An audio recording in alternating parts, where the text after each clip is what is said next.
station covering all of the DMV. This is DC News Now.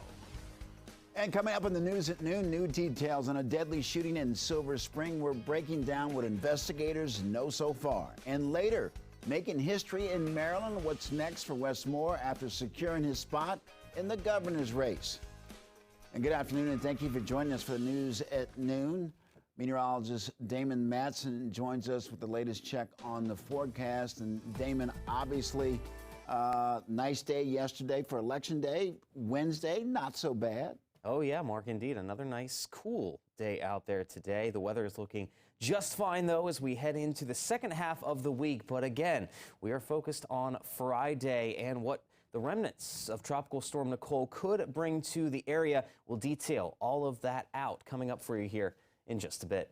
All right, Damon, thank you. Well, this afternoon, election results are still rolling in, painting a picture of our political future, both locally and nationally. Well, some breaking news here now. We go to DC News Now. Ben Dennis with a big update in Virginia. Ben, what's the latest? Hey there, Mark. Moments ago, we just got word from Yesli Vega. She was the GOP nominee for Virginia's 7th congressional district. She has conceded to incumbent Democratic Representative Abigail Spanberger. Last night, the Associated Press had called this race for Spanberger, securing a third term in the U.S. House. This is a hotly contested race.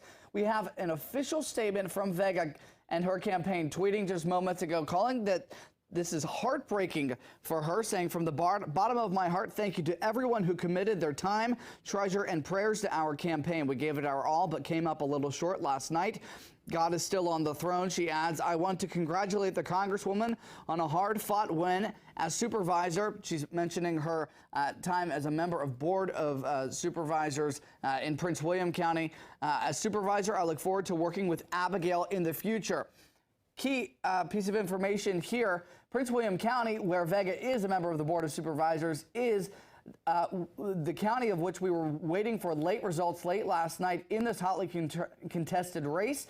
It is ultimately votes from that county that set Abigail Spanberger over that 50% margin. Right now, the Virginia Department of Elections is saying that Spanberger, I'm going to pull up the numbers right now live on the air, 52%, Vega 48% in this race. It was considered a bellwether for other House elections across the country, races that are still not called for. Several races there. We're talking upwards of 10 different House seats as well. But Spanberger is securing this third term in a district that was redrawn after Spanberger was reelected for a second term. It was primarily in the Metro Richmond area, and some of those counties in Virginia 7th then ultimately were taken out of VA7, and Northern Virginia counties, including Prince William, Stafford County, the city of Fredericksburg, and Spotsylvania as well. We're going to also detail a little bit more from the statement. Vega saying, "Thank you to my friends and family for your unconditional love," adding at the very end of her remarks, "To the wonderful citizens of Virginia 7, thank you to everyone who came out and voted, and for blessing me with the opportunity to be a candidate in this race." Notably, last night we were live at their campaign watch party in Woodbridge. Vega at the time did not concede. A spokesperson at the time said that she would not concede last night. We were expecting a statement sometime this morning. The campaign did follow through just minutes before noon, adding last night that Vega had said that they wanted all of the votes to be counted. Again, these are unofficial results, but the breaking news just moments ago, Yesli Vega has conceded to Democrat Abigail Spanberger in the Virginia 7th congressional race. Mark. All right, Ben Dennis, thank you so much. Well, starting in Maryland, Democrat and political newcomer Wes Moore is starting his transition this afternoon as the new governor-elect for the state of Maryland, with about 90% of the vote counted. Republican opponent Dan Cox has not conceded to Moore. Cox, a Trump-endorsed candidate, is still holding out hope until all the votes are counted. But results show that Moore won in a landslide victory, winning roughly 60% of the vote compared to Cox's 37%. Governor Larry Hogan shared on social media that he congratulated Moore on being elected as the next governor, saying there's no greater honor than to serve the people of this great state. Hogan, a Republican, refused to endorse Cox throughout this campaign. Moore said in his victory speech last night that he's grateful for all the support. You believed in the son of an immigrant, a graduate of a two-year college, a U.S. Army combat veteran, and a nonprofit leader who had never run for office before. Again, Moore is making history. He will be Maryland's first black governor, and his running mate, Aruna Miller, will be the state's first female lieutenant governor. Well, still too close to call this afternoon, Maryland delegate Neil Parrott is currently leading incumbent David Trone by just over 2 points in Maryland's 6th district race. Right now, the Associated Press is showing only about 70% of the precincts reporting. Well, this afternoon, D.C. Mayor Muriel Bowser, now the second mayor after Marion Barry, elected to serve 3 terms. D.C. News Now's Mariel Carbone has the story about her win. Yeah, Mayor Muriel Bowser easily winning re-election tonight with about 75% of the votes. That means it will be another 4 years for Bowser. Now, she told a crowd of her supporters that it is clear residents in the District of Columbia want a seasoned leader, one who isn't afraid to make the tough decisions. She says she will continue to do that and be someone who will get things done. They want a woman who knows how to start things and finish things, think big, push hard, and get. The mayor's seat will stay the same. The district will receive a new attorney general after Carl Racine decided not to run for re-election. Democrat nominee Charles Schwab will take his seat after running unopposed. Now, he was endorsed by Racine as well as the prior attorney general, Irving Nathan. Well, it was just Election Day here in the DMV this afternoon, and we are still waiting on results from several key races across the country. We still don't know which party will take control of the House of Representatives or the Senate. Here's what we have our eyes on today, specifically on the Senate side. Big race in Pennsylvania. Lieutenant Governor John Fetterman has won the Senate race there, beating Fetterman flips the seat from red to blue after defeating celebrity TV doctor Mehmet Oz. At a victory speech, Fetterman gave a shout out to his supporters and his family, including his sister, who he said saved his life during his stroke 6 months ago. Take a listen to the end of his speech. We bet on the people of Pennsylvania, and you didn't let us down. And my promise to all of you is I will never let you down.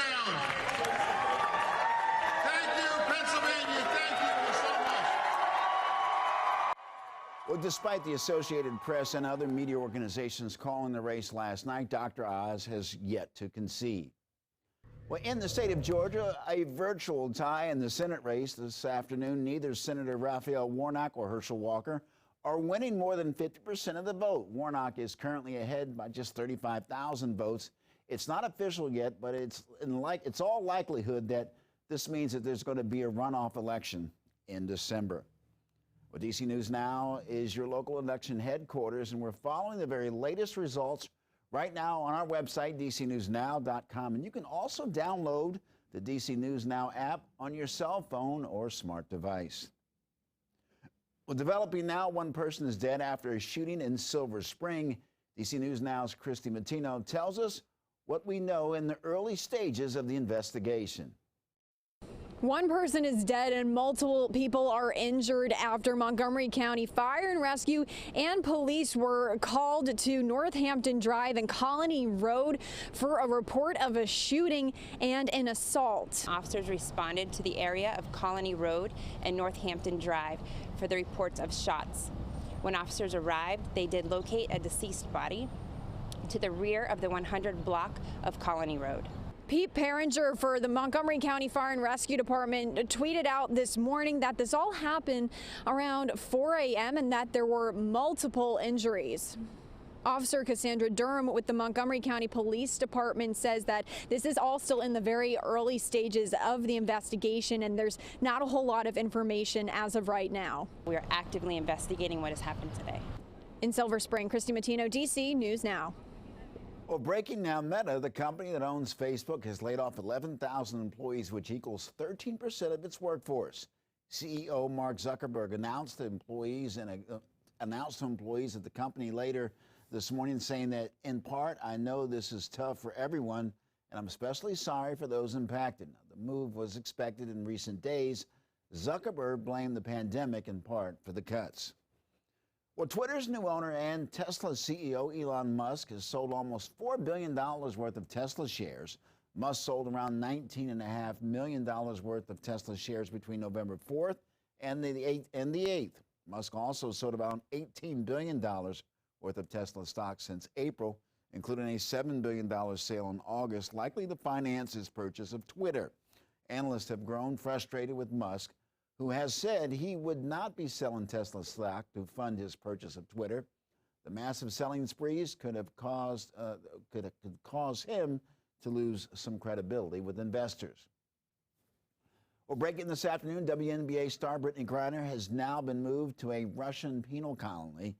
That's according to Griner's legal team. They say they do not have any information on her exact current location or her final destination. Russian penal colonies descend from Soviet-era gulags and are characterized by their forced labor. Griner's appeal against her 9-year sentence was denied last month. She's been jailed in Russia since February over a cannabis charge.